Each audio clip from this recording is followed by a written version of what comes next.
Have you ever looked at a recipe and it called for a tablespoon of zested lemon? Have you ever wondered why should you zest a lemon? Or is it really necessary? Well, today I'm going to answer those questions. I'm Annette Reeder, the biblical nutritionist. I work with people who want to live their life by the Bible diet. In other words, they want to have a very vibrant life, they want to be full of energy, but they want to eat the foods that God called good. And if you've been following my teachings, you know the word good means excellent of its kind. So this is what we're going to talk about today. I want to share with you quickly how to zest a lemon and why to zest a lemon. And you're going to be such a professional, you're going to love doing it. Have you ever noticed that when you do zest a lemon, if you've done this before, that you automatically start smelling the lemon? Yes, because the peeling of the lemon has a very vibrant, has a very abundant flavor, and that's why they want you to zest it. Not only for the beautiful color, when you add this to toppings on top of desserts or in a cake, you get this beautiful bright specks of yellow or orange or green, but you also get the oils of the peeling. This is what protects the fruit. It's what keeps the fruit fresh. Now, first rule of thumb is I want you to buy organic if you're going to zest a fruit, just for obvious reasons.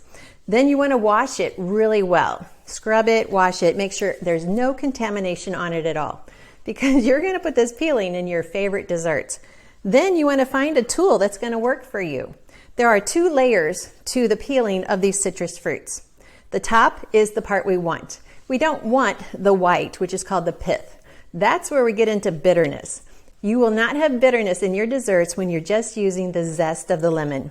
So this is a zester tool here. It's one of my favorites. You can definitely use this. You'll find it at a lot of different stores, and you would just carry that across the fruit. And look at those beautiful curls. Aren't they just adorable? And that's where we're going to get the oil of the fruit. We're going to get the burst of flavor. And as you can see, we could just go ahead and zest this entire fruit. All of it. And once you've started zesting a fruit, you might as well just go ahead and do the entire fruit. And what we can do is we can actually freeze these peelings and save them for other desserts if you end up with more than you need for this dessert. But you know, if we're going to cook and we want a lot of flavor, you could always add more to the recipe than what it calls for if you really love a lemon flavor.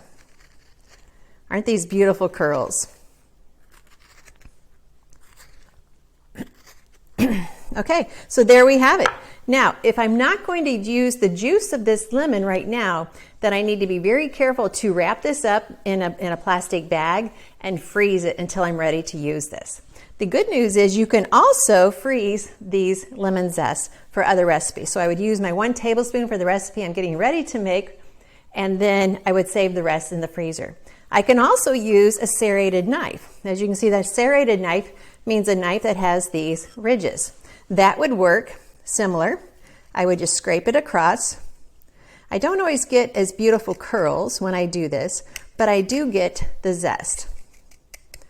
This tool here just does a more beautiful job, but I can definitely use a knife if that's all I have. I can also use a peeler.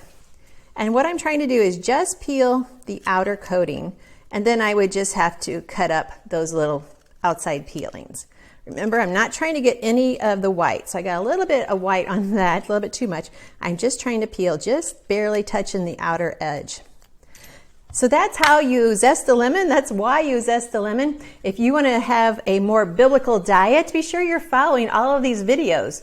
But don't forget, you can zest grapefruit, you can zest oranges.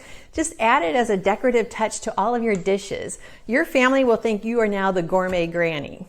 So this is Annette Reeder, here to teach you how to live healthy, how to follow a biblical diet, and actually how to just love your life more.